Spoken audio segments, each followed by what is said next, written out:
ciudadanos de Andalucía y los ciudadanos europeos y los ciudadanos de otros países tienen el derecho a una buena evaluación de las políticas públicas. Lo formularé de este modo. Es decir, para los juristas eso significa que hay obligaciones jurídicas de evaluación.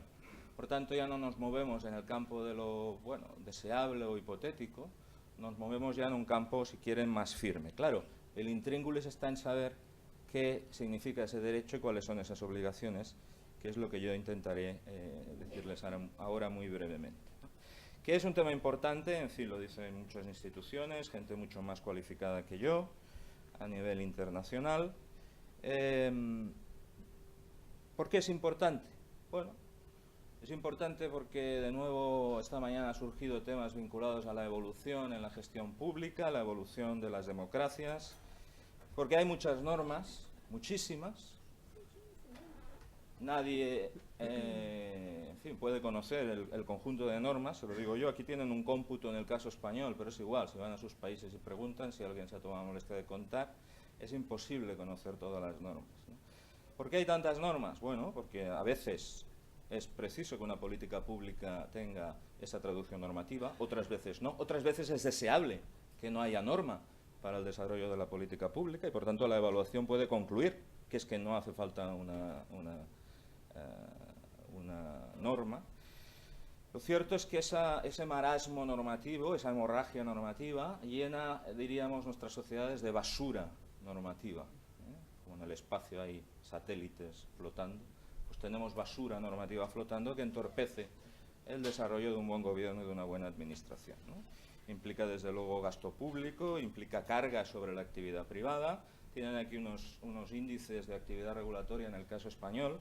Fíjense cómo han ido subiendo a lo largo de los años las páginas de los boletines oficiales, quiere decir, cada vez más normas, Desde luego, en una facultad de economía, porque derecho, economía, insisto, hay una vinculación, eso significa que todo eso cuesta crecimiento a los países y resta bienestar y felicidad, ¿no? Las oscilaciones varían, pero yo creo que podemos discutirlo, y a mí me parece difícil medirlo, pero bueno, acostumbran a decir un 3%, entre un 1 y un 3% del Producto Interior Bruto. Si consiguiéramos mejorar la regulación de las políticas públicas, ganaríamos ese 1 o 3%, creceríamos más, ¿no? Hombre, yo creo que es un tema relevante para economistas. Por otra parte, está clara, parece, la relación entre desempleo y calidad de la regulación, y dada la situación española no es despreciable este dato, ¿no? Aquí tienen un estudio: a mayor calidad de regulación, menor desempleo, y a menor calidad de regulación, mayor desempleo. Bueno, es una correlación, sí, no, lo podemos discutir. Ciertamente, los que han estudiado estos temas parecen sostener que hay una correlación. Hombre, yo creo que vale la pena pararse un momento y pensar en esas políticas públicas y en esos servicios públicos regulados. Ahora, yo quiero decir que cuidarnos de que las políticas públicas que tienen una plasmación regulatoria pues se hagan bien, que las evaluemos, no quiere decir ni regular menos, ni necesariamente siempre simplificar. Es decir, hay una visión neoliberal, una visión conservadora, que identifica, diríamos, mejora de la calidad regulatoria en el sentido de cuantas menos normas, mejor. Yo creo que esto no es así. A veces harán falta menos normas, sobre todo siempre mejores, y los ciudadanos, los consumidores, las pequeñas empresas muchas veces necesitan normas para la protección de sus derechos, ¿Se puede evaluar la calidad de la normativa? Sí, yo no les voy a aburrir, simplemente, y los estudiantes del máster lo saben porque me han tenido que aguantar, simplemente que estamos ya en un momento, en 2014, en que a nivel internacional tenemos ya una serie de parámetros y de estándares. Ya no hablamos de poesía o de si dos abogados discuten. A mí me parece mejor, como decía antes. A mí me parece que no está mal. No, ya tenemos parámetros, tenemos estándares, tanto de tipo, diríamos, cuantitativo, las podemos contar, cualitativo, la calidad, diríamos, de la estructura de las normas, pero a mí me interesa sobre todo la evaluación de los impactos de las políticas públicas con forma regulatoria. Eso está ya en marcha. Desde luego, hay una serie de técnicas, yo no me voy a detener, simplemente que las vean proyectadas porque ya están en marcha en muchos países, ya tenemos experiencias, esto ya está rodado, y son ciertamente, digamos, un toolkit, una caja de herramientas técnica, pero al servicio, ahora veremos, de unos objetivos importantes, tanto ex ante como ex post, por supuesto, etc. ¿Cuál es la situación en la práctica? Bueno, en la práctica, y uso el informe de la comisión de expertos de hace 10 años, en la práctica se constató ya que era una situación, como decimos eufemísticamente, manifiestamente mejorable. Hace 10 años lo era y hoy en día lo es también, en mi opinión, por lo que yo les diré ahora. Sin embargo, las perspectivas de futuro van por ahí. Yo creo que los evaluadores cada vez más se van a girar a las fuentes de políticas públicas con contenido regulatorio. Desde luego lo hace Europa, que ha tenido un programa específico de reducción de cargas de un 25%, que ha dictado una directiva relevante, que ya se está hablando de regulación inteligente. En España, bueno, diríamos que vamos, en fin, manifiestamente mejorable, ¿no? ¿Cómo lo podemos mejorar? Formando, creando cultura.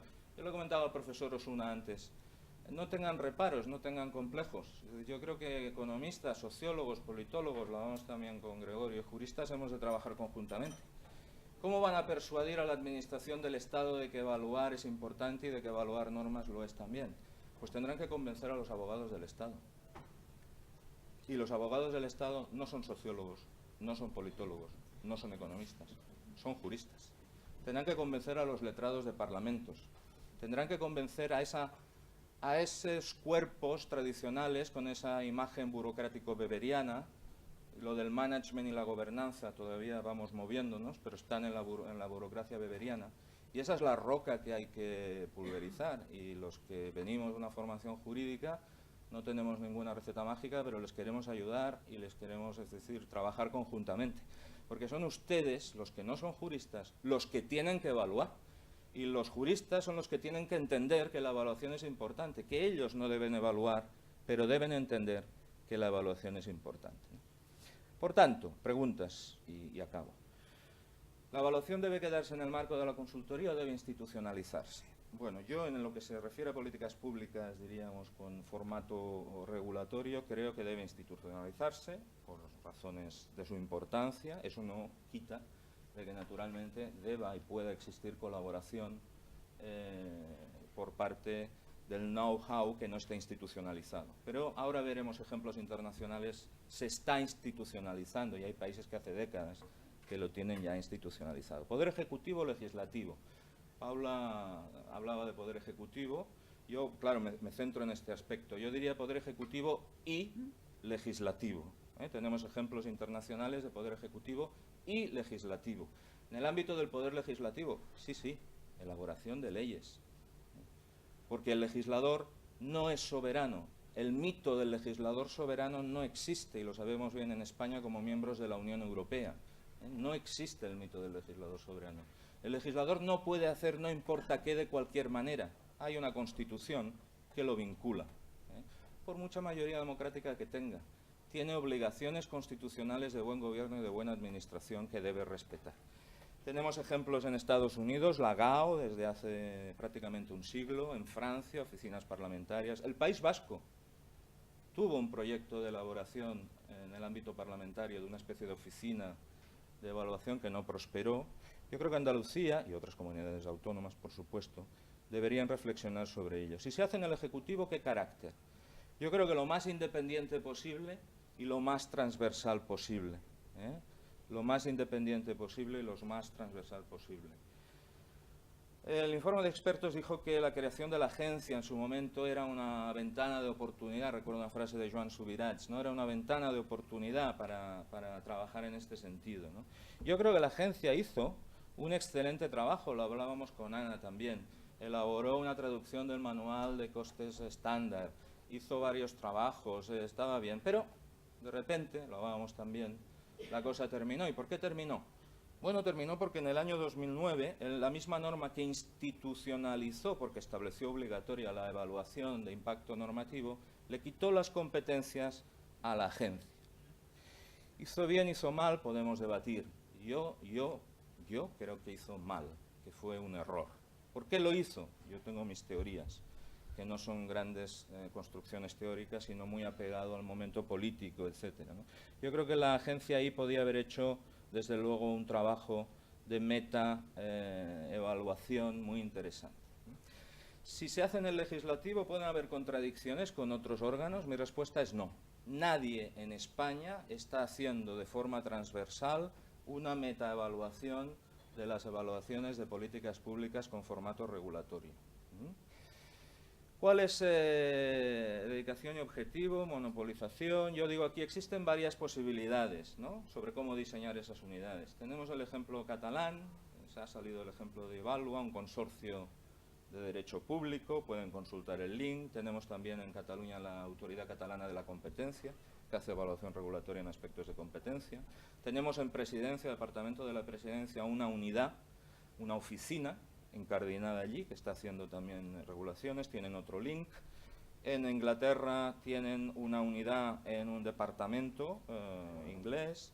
En México han optado, la COFEMER es una unidad, un organismo desconcentrado, interesante el organismo COFEMER en México. Por tanto, hay varias opciones, ¿no?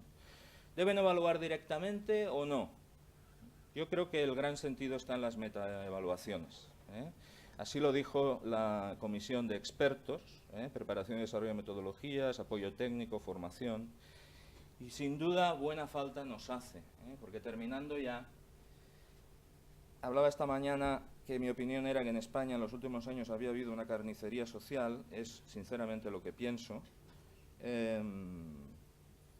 Podemos debatir hasta qué punto era precisa o no era precisa, eso ahora no me interesa, pero ha habido una carnicería social y en parte ha sido por la falta de institucionalización y cultura de evaluación de impactos normativos. Se han elaborado corriendo y deprisa normas con un impacto social brutal, no se han medido los impactos ex ante, no sabemos ex post normas que han sido aprobadas hace 3, 4 años qué efecto están teniendo. Yo lo puedo ver en mi barrio, con la gente que hace cola en las parroquias o que escarba en contenedores, ¿no? Pero no lo sabemos a nivel oficial. Por tanto, yo creo que ahí haría falta, desde luego, a alguien que ayudara. La agencia, de momento, pues no puede hacer nada. Yo lo entiendo, no tiene competencia, se la retiraron. Pero vean ustedes un ejemplo de evaluación de impacto normativo. Si es muy sencillo, no tiene grandes complicaciones. Por eso le digo, sin complejos. Es decir, no hace falta ser físico cuántico. Cliquen ahí y vayan a ver una memoria de evaluación de impacto normativo de una política pública referida a un servicio público, que es el de justicia, sobre la imposición de tasas judiciales, tener que pagar antes de poder defender tus derechos, un divorcio, en fin, un problema con tu arrendatario. Todo el mundo tenemos algún problema en nuestra vida, ¿no? Se han establecido unas tasas disparatadas, por lo cual si uno quiere recurrir a una multa de tráfico que le cuesta 100 euros, deberá pagar 800 para defenderse, con lo cual eso afecta desde luego a un derecho básico en un Estado, en fin, civilizado, que es el derecho a la tutela judicial efectiva. ¿Se lo pensó el legislador antes de hacer esto? Está impugnado ante la Corte Constitucional. ¿Se lo pensó? Si uno mira la memoria, y ahí tienen algunos ejemplos, la respuesta es que no. Bueno, esa es la pregunta, ¿no? ¿Deberían pedirse obligatoriamente informes antes de elaborar políticas públicas regulatorias? Y esos informes deberían ser informes, opiniones, evaluaciones, ¿deberían vincular al decisor? Bueno, ahí tenemos varios ejemplos, ¿no? Yo creo, es complicado, yo en otro momento y por escrito he dicho que a efectos del principio democrático un informe vinculante desde luego es complicado, ya nos llevaría muy lejos. Yo creo que hay mecanismos como necesidad de justificar expresamente apartarse de una evaluación ex ante, podríamos discutirlo.